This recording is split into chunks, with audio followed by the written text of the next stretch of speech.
Olá pessoal, tudo bem com vocês?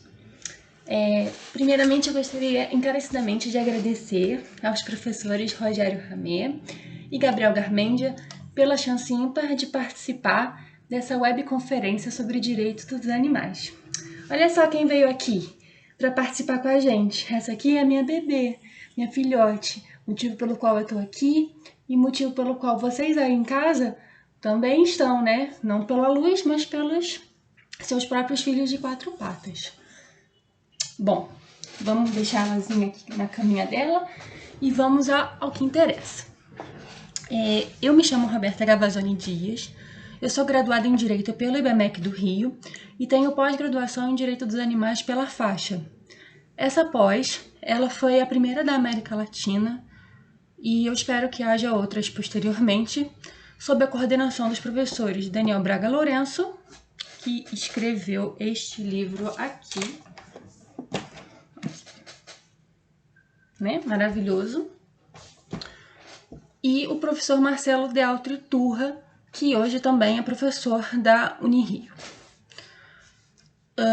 Bem, eu durante 4 anos fui juíza leiga do Tribunal do Rio de Janeiro e atualmente eu dedico meu tempo entre os estudos animais, do direito animal, e também para estudar para concursos públicos, porque eu acredito que não somente a parte de cá dos advogados deva compreender o direito animal, mas eu também acho que juízes, promotores, defensores têm que ter alguma base para poder, né, pleitear, no caso do MP e da defensoria, em caso de direitos difusos, enfim, e o magistrado quando for julgar. Então, eu acho que a gente tem que ter nosso pessoal, digamos assim, aqui na parte da bancada, na parte dos escreventes e também na parte de lá.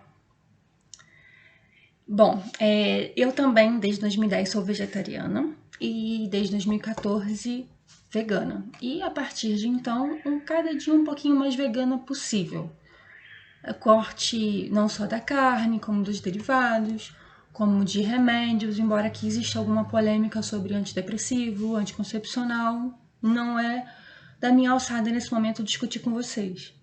Mas eu acho que nunca, pelo menos no mundo atual, nós não seremos 100% veganos. Mas nós podemos tentar ser um pouquinho mais veganos a cada dia. Isso, claro, se a filosofia de vida, né, do veganismo, porque o veganismo não é só uma dieta, mas também é uma filosofia. Com isso indica aquilo que você quer para si e para o próprio mundo, para os seus descendentes ou não. E aí é como você achar melhor.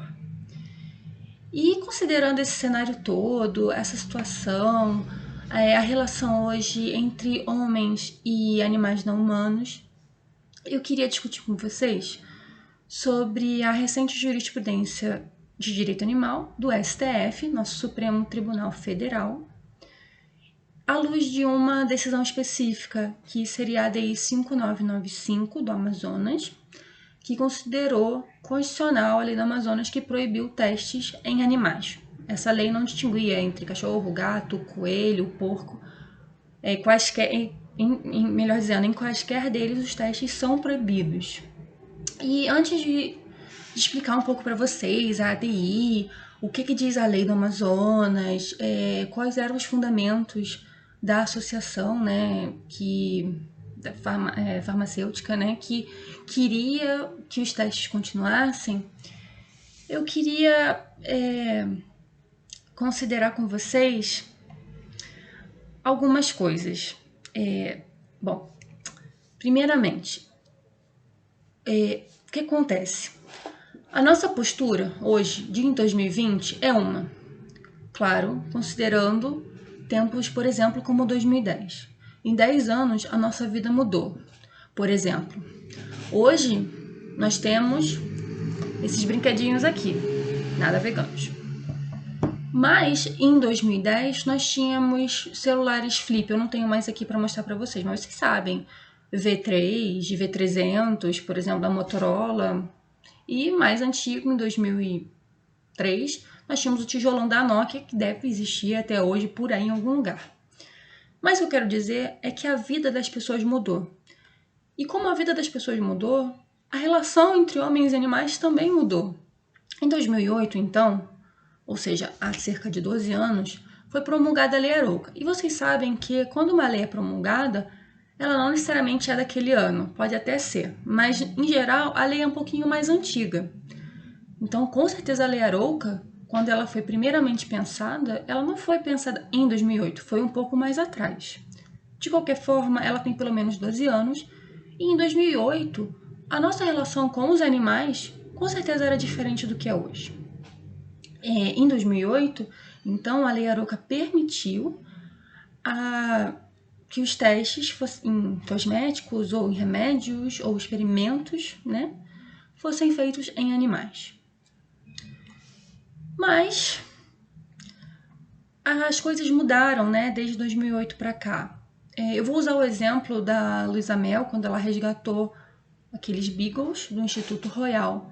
Eu acho que a partir daí as pessoas começaram a ver que os testes, pelo menos nos cachorros, né, com que elas se preocupam agora, não deveriam ser feitos. Então, para que o STF, para que o legislativo ele mude, o que tem que acontecer? A mudança interna. Nós, seres humanos, temos que mudar no nosso trato do dia a dia com os animais, de como a gente vê a situação, para que os poderes da República, executivo, legislativo e o judiciário, eles também possam, de forma amadurecida, de fato mudar a questão. Então, a lei do Amazonas ela é de 2015, ou seja, de 7 anos depois, né, da promulgação da lei Arouca. E já em 2015, ela proibiu os testes em animais, né? E aí gerou o que a gente vai falar daqui a pouco, o que eu vou falar daqui a pouco para vocês, e vocês podem me responder por e-mail, depois eu dou meu e-mail. E o que acontece? Essa lei do Amazonas, ela só foi possível, e professor Gabriel Garmendia, me permita criticá-lo agora, ela só foi possível porque nós, membros da sociedade, nós mudamos um pouco. E prova disso, dessa nossa mudança de pensamento, foram as últimas decisões do STF mesmo. Por mais que a da Farra do Boi seja de 2005, né, um pouquinho mais antiga do que eu tô querendo comentar com vocês, a gente teve a da vaquejada, que foi uma decisão muito boa para nós, animalistas, e para eles, animais, embora tenha tido depois a emenda constitucional 96. E uma outra decisão que está sendo julgada ainda, que é com relação à impossibilidade de eutanásia dos animais resgatados de maus tratos. A República, né, enfim, ela quer que exista o abate, considerando o coronavírus, é uma situação delicada. Até a professora Fernanda Medeiros, que tem vídeo aqui e que escreveu este livro aqui, cadê? Eu trouxe os meus livros para eu me sentir um pouquinho mais perto de vocês. Esse livro aqui, maravilhoso, ela escreveu, tá? Até o meu está autografado. Não é esse aqui não, gente. Olha eu mostrando o livro errado. Aqui. Perdão, gente, mostrei o livro errado. É esse aqui. E o meu está autografado, agora eu posso ver. Olha. Enfim, um prazer inenarrável. É que os dois são azuis e eu sou meio doutora, mas tudo bem. E a professora Fernanda Medeiros, ela está discutindo já essa questão, então eu não vou me aprofundar, mas é uma decisão que foi dada em liminar pelo Gilmar Mendes, que em tese favorável a nós, ou seja, ele não permitiu que esses animais fossem sacrificados, embora a AGU tenha pedido. E eu também gostaria de falar para vocês que essa lei de 2008, a Lei Arouca, ela criou o CONSEA, que é o Conselho Ético, né, de Experimentação Animal. Conselho Nacional, na verdade, de Experimentação Animal. E por mais que ele, em sua maioria, seja composto por pessoas do mal, vamos colocar assim, eu acho que as mudanças nele, a mudança social, ela influencia para que hoje a gente já possa pensar o nosso trato com o animal de forma diferente. né? Então, enfim, a mudança que nós animalistas queremos, ela ainda não aconteceu de verdade, porque infelizmente os animais ainda são servidos, ainda servem de atração, ainda são explorados de inúmeras formas e de formas muito cruéis. Enfim, para alimentação, como eu falei. Mas não é esse o caso agora, né? Eu quero tentar ser um pouco mais positivo, especialmente nesse período de quarentena, porque acredito eu que por mais que essa mudança ainda não tenha ocorrido, as decisões do STF elas têm sido um pouco mais favoráveis. E o STF, como parte do Poder Judiciário, ele é inerte. Ele só pode dizer, digamos, emitir a decisão se ele for questionado. E me parece que o STF hoje ele já está mais maduro para compreender a questão animal. A decisão da vaquejada foi brilhante. E por mais que ela não tenha sido unânime, houve votos em que a senciência animal foi mencionada de forma expressa. Bom, e antes também, isso tudo é para a gente poder entender que as leis elas não são estáticas no tempo. Elas são promulgadas, mas a população pode mudar. E o legislativo ele é o reflexo da gente. Eles são nossos representantes. Então, nós, população, devemos cobrar deles, nossos representantes. Se esse caminho do legislativo ainda não está completamente aberto, nós podemos tentar constitucionalizar a questão no STF, por exemplo. Mas, de qualquer forma, eu queria discutir um último ponto com vocês, de forma introdutória, para poder falar, de fato, sobre as decisões. Bom, vocês sabem que a gente tem ainda em julgamento, né, no caso em análise, o PL 27, que é do animal não é coisa.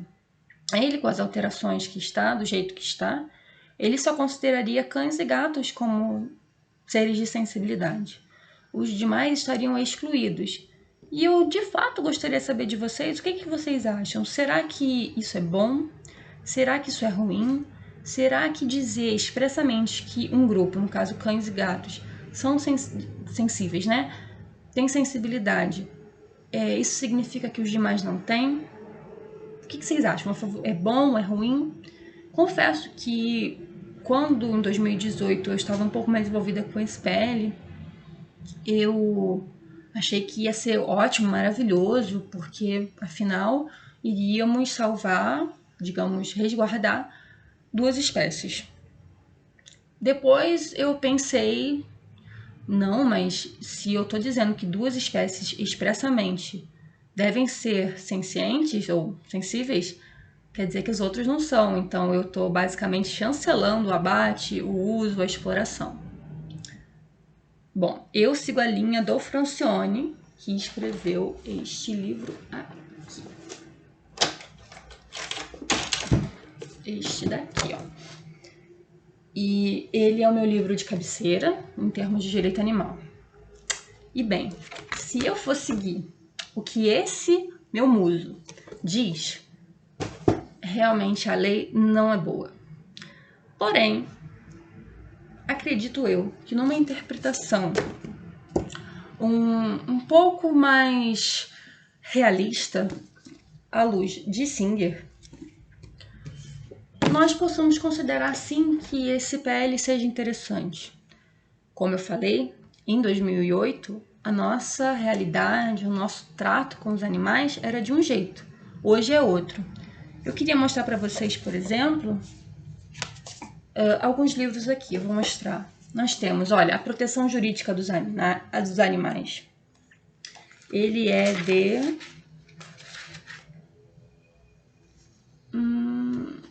2014. Olha, esse aqui, a proteção aos animais e o direito. Ele é também é de 2014. Esse aqui foi editado por membros da comissão da OAB do Rio de Janeiro de Proteção Animal. Ele tá todo autografado aqui. Se eu não me engano, ele é de 2018, porque eu estava lá no lançamento, 2018. Esse aqui eu ainda não li, mas foi escrito por uma juíza. Eu não vou conseguir ver agora, né? Mas ele é de 2018, se salvo engano. E olha só, temos outros livros. Esse aqui fala sobre aspectos da guarda compartilhada. E ele é de 2018, olha só, entre 2008, 2015 e agora 2020. Esse daqui, ó, vou mostrar.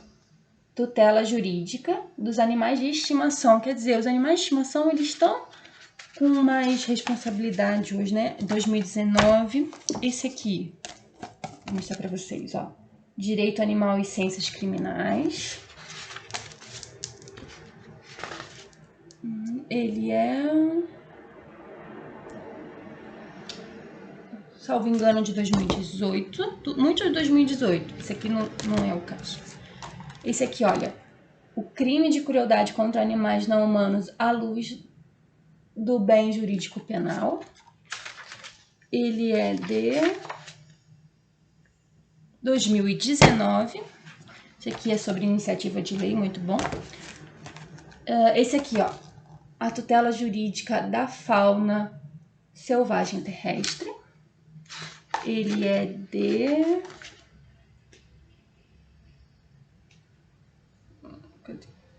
2011, ele é um pouquinho mais antigo. E esse daqui que eu usei até na minha monografia, sobre carroças urbanas e animais, ele é de 2016, ou seja, basicamente o livro mais antigo que eu tenho aqui, em termos de legislação. Eu tenho mais na minha estante, mas infelizmente eu não pude gravar com ela, por causa da luz, senão vocês não iam me ver.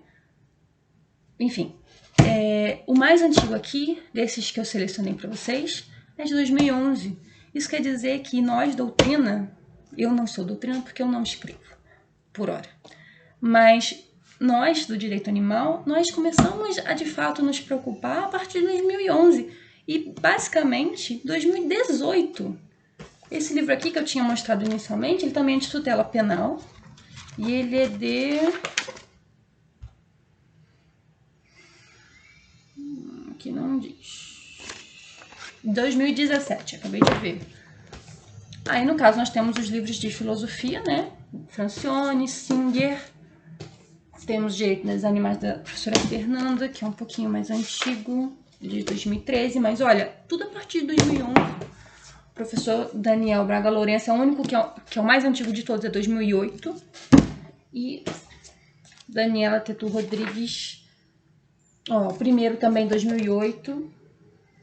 Porque são livros um pouco mais teóricos. Então, primeiro veio a teoria, da parte da filosofia, do animal senciente, como sujeito de direito.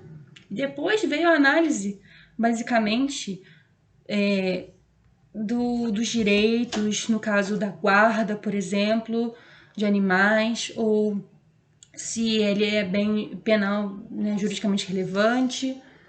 A nossa lei de crime ambiental de 98, para vocês terem noção. Livro do professor Garmendia, ele é de 2014 também. E esse livro aqui também muito bom, eu li bastante para poder tentar falar um pouco com vocês sobre as decisões do STF. Ele é de 2018. Então, vou tentar mostrar aqui, ó. Eu falei de todos esses livros para vocês, todos esses. Os mais velhinhos aqui são de 2008 e são da parte teórica da filosofia. Enfim, então, para a gente ter uma mudança significativa na interpretação do STF, nós, sociedade, temos que mudar. E eu acredito que de 2008 para cá, de quando a Lei Arouca foi editada, nós produzimos isso tudo aqui que está do meu lado. E fora um monte de outros livros que estão na sala, e eu acho que eu tenho todos de direito animal. Falta um, que foi agora de 2020, que é sobre a Declaração dos Direitos dos Animais. Bom, para que eu não me alongue muito, eu já estou com quase 20 minutos, porque é muito importante que a gente entenda que se nós, sociedade, não mudarmos, a gente não consegue mudar o STF. Mas agora eu quero falar com vocês brevemente, né, sobre essa lei, o que aconteceu exatamente. Então, Eu já contei para vocês que em 2015 foi editada a Lei do Amazonas 289, em 3 de dezembro de 2015, e ela proibiu os testes. E aí a Associação Brasileira da Indústria de Higiene Pessoal, Perfumaria e Cosméticos, ela ficou bem chateada com isso. E ela recorreu ao Supremo para tentar declarar essa lei do Amazonas como inconstitucional. O ministro Alexandre de Moraes foi o responsável pelo julgamento dessa ADI e ele decidiu, 2018, não, na verdade 2020, mas ela começou em 2018, ele decidiu agora, em abril, que essa lei é constitucional sim.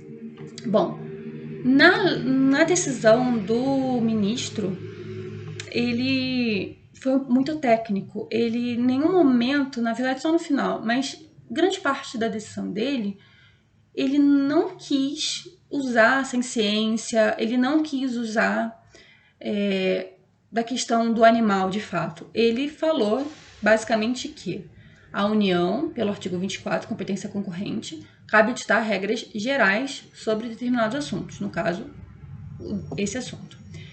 E aos estados caberia editar, no parágrafo único do artigo 24, normas de direito regional. Ou seja, por mais que a Lei Arouca em 2008 tenha permitido os testes e os experimentos, não teria nenhum problema que em 2015 o Amazonas, se valendo da competência concorrente, proibisse os testes em animais. Existe também uma lei do Rio de Janeiro, que foi alvo da ADI 5995, que também foi declarada constitucional e é no mesmo sentido. O que diz essa lei estadual 289? Ela tem 7 artigos, ela é bem pequenininha, então eu vou resumir para vocês. Bem resumido, vale a pena dar uma lida, ela tem 2 páginas. De qualquer jeito, eu resumo para vocês. No artigo 1º, a lei vai proibir, dentro do estado membro do Amazonas, a realização dos testes e experimentos de cosméticos em animais. Como eu disse, ela não está fazendo distinção entre quais animais. É uma lei, na minha opinião, de extrema vanguarda, porque só realmente com essa mudança toda de postura nossa sociedade é que essa lei ela pode ser de fato editada. Então, assim, me parece que é uma conquista bem grande, embora ainda tenhamos cenários muito desfavoráveis aos animais não humanos. Bom, no artigo 2º, então, a lei vai elencar de forma exemplificativa quais são os produtos cosméticos que não devem ser sujeitos de teste. A lei, obviamente, ela não trata de um rol taxativo, ou seja, outros produtos que não estejam ali naquele rol, eles também podem ser considerados como produtos que não são alvo de teste. Eu vou citar 3 para vocês. Desodorantes, aqui que é o que a lei fala, máscaras de tratamento e tintas de cabelo. Então, nenhum desses agora faz teste. Se eles são veganos ou não, aí já é outra questão, mas pelo menos são cruelty free, né? São livres de sofrimento. No artigo 3º dessa lei, ela prevê uma sanção por descumprimento, porque seria muito simples dizer não pode mais teste, mas sem sanção nós sabemos que o ser humano não funciona e tem que ser sanção pecuniária. E ela cresce, ela aumenta, na verdade, se a pessoa for reincidente. E o interessante dessa lei é que ela não só pune o estabelecimento comercial, ela também pune a pessoa física. E mais ainda, no artigo 4º, ela vai ampliar a responsabilidade dessas pessoas e quais podem ser responsabilizadas, então até ONGs sem fins lucrativos, por exemplo, podem ser responsabilizadas. E essa responsabilidade ela pode ser por omissão, né? Deixar de fazer algo, ou comissão, ou seja, fazer algo, né? Uma comissiva, na verdade. O artigo 5º, ele prevê para onde que esse dinheiro, né, arrecadado com a sanção, para onde ele vai. Ele é revertido em prol dos animais, para santuários e também para programas de esterilização, por exemplo. O artigo 6º diz que, bom, além de ter a previsão do que não se pode fazer e de ter a sanção pelo descumprimento, a gente tem que ter um fiscalizador. Então, a quem vai caber? A administração pública estadual, lá do Amazonas. E, por fim, o artigo 7º ele diz que o Poder Executivo ele vai regulamentar a lei. Então, essa é a lei. Essa foi a polêmica toda. Ou seja, não pode testes, e se vocês fizerem, tem multa, é uma multa bem considerável, e a fiscalização fica a cargo do estado do Amazonas. Então, aquela associação que eu falei para vocês, ela não gostou, tentou declarar essa lei como inconstitucional, mas ela foi declarada como constitucional, e lá no estado do Amazonas, assim como aqui no Rio de Janeiro, por exemplo, os testes eles estão proibidos em animais. Bom, eu fiz alguns slides aqui, se vocês quiserem depois eu até posso disponibilizar, mas é basicamente o que eu já falei, que é sobre o conflito, né, da lei do Amazonas versus a lei Arouca. Primeiro, lembrando, lei Arouca de 2008, a lei do Amazonas é de 2015, e pelo conflito de competências, o ministro Alexandre de Moraes ele decidiu que essa lei é constitucional por ocasião do artigo 24. No finalzinho da decisão, o ministro Alexandre de Moraes ele cita, na verdade, o que o Conceia diz sobre o assunto. Ele diz que há mais de 10 anos, o Conceia, no caso, não é preciso fazer testes de cosméticos em animais. Então, o que eu penso aqui é aquilo que eu já falei com vocês antes. Nosso comportamento desde 2008, base nesses livros aqui, ele vem mudando. E é por produção acadêmica, sabe? Água mole em pedra dura, tanto bate até que fura. É isso. Nosso comportamento, nossa produção acadêmica, literária também, ela faz com que aquele julgador ele consiga compreender alguém que não seja ele próprio. Por mais que ele ainda se valha da lógica antropocêntrica, falando que o direito ao meio ambiente equilibrado, constitucionalmente previsto no artigo 225, seja de terceira dimensão, ou seja, sob a ótica do homem, ele também coloca que não há necessidade dos testes. Então, me parece que ele não quis ser muito inovador, mas ainda assim ele deixou um recado. Não há necessidade.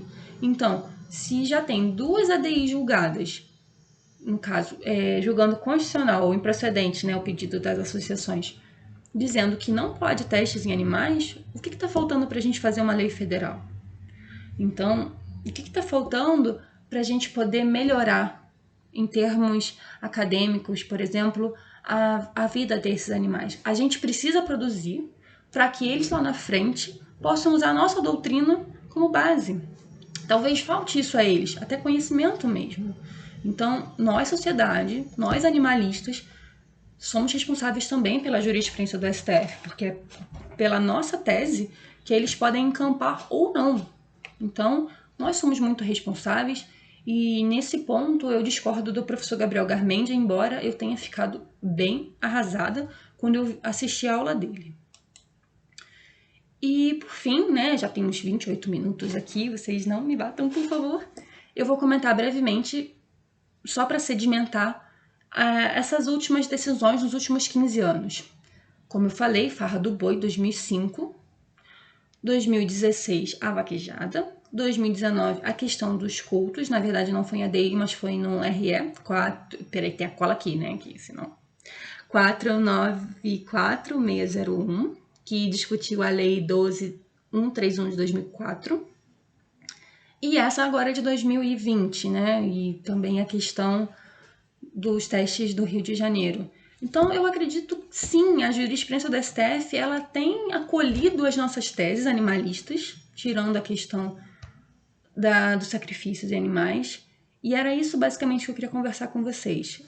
Só uma mudança na sociedade é capaz de futuramente mudar a lei e mudar a jurisprudência do STF.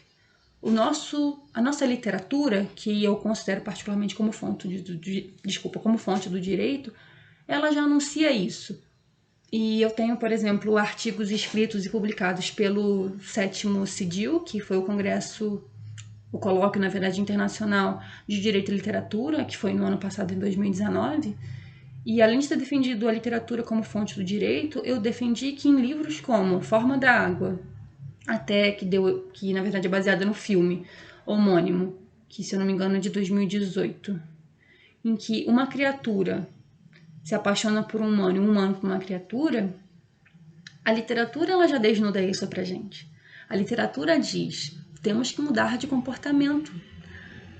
Então, nós temos que mudar como sociedade, nós temos que intensificar nossos comportamentos veganos, vegetarianos, para que o legislador tenha a base para mudar as leis e, posteriormente, o STF também tenha a possibilidade de, quando for provocado, possa, com a nossa doutrina e com a própria mudança estrutural, aceitar o animal, pelo menos como ser vivo. Não sei se eu estarei viva para viver uma época em que o animal será tido como senciente e, por isso, ele não será mais alvo de nenhum tipo de exploração ou uso ou o que quer que seja. Mas, enquanto eu estiver viva, eu quero mudar a mim e as pessoas que estiverem ao meu redor para que, de alguma forma, um efeito borboleta mesmo, o legislador possa mudar e o STF possa mudar. E, por fim, eu sei também que a sociedade ela é movida a dinheiro e não a ética, infelizmente. E por isso que hoje é importante que nós demos, né? Como é que eu posso dizer? Atenção aos produtos veganos. Então, por exemplo, eu não tenho conflito de interesse, eu posso falar hambúrguer do futuro. Ele não pode até não ser muito saudável. Ele é pesado e tal. Mas ele é uma tentativa de substituir a carne. Então, nós temos que, de alguma forma, apoiar esse mercado vegano para que os produtores, né, e comerciantes de carne percebam que a carne já não é mais tão importante, a carne animal, digo, e possam migrar de alguma forma para esse novo mercado. Só com o preço, né, do produto não animal, né, no caso não animal, ele caindo de preço, a população também vai poder consumir. Então, temos que mudar a nossa filosofia de vida para que, de alguma forma, atinja as indústrias, para que elas possam também replicar a nossa mudança. E aí, uma sociedade, né, quase que um romance em cadeia de Dworkin, para que o legislador mude e o STF mude. Enfim, deixo o meu e-mail para vocês, é Roberta Gavazzoni, GAVAZZONI, @gmail.com. E estou aberta a quaisquer dúvidas ou críticas, ou o que quer que seja, porque eu realmente acredito nesse diálogo. Vocês têm todo o direito de criticar ou elogiar, para que eu possa melhorar como pessoa e também como expositora. Eu espero que, de alguma forma, esse estudo, essa provocação, tenha servido para vocês, para amenizar a quarentena e até para dar uma esperança, né? Depois da palestra do Gabriel Garmendia, eu fiquei um pouco nervosa. Mas eu espero que vocês saibam que, pelo menos na minha opinião, e eu acho que na opinião de todos esses livros, a doutrina ela é muito importante para que haja mudança de entendimento e, né, enfim, estrutural. Mas a verdadeira mudança começa em nós. E como eu comecei o vídeo com a minha luz, com a minha filhota que está aqui do meu lado, para mostrar para vocês que talvez há 10 anos eu não fizesse isso. Mas hoje, por mais que eu amasse animais, mas hoje a sociedade vê o cachorro como um filho. Então, é isso. Eu gostaria de deixar essa sementinha em vocês, além de dizer que realmente a jurisprudência do STF tem sido favorável aos nossos animais e continuem produzindo. Eu vou tentar também produzir. Eu gosto mais do direito, literatura e animais, mas eu também gosto da parte da filosofia e cada um podendo escrever, o mercado editorial também. Tudo isso é uma cadeia para que lá na frente a gente possa conseguir mudanças. Então, muito obrigada e é isso. Tchau, tchau.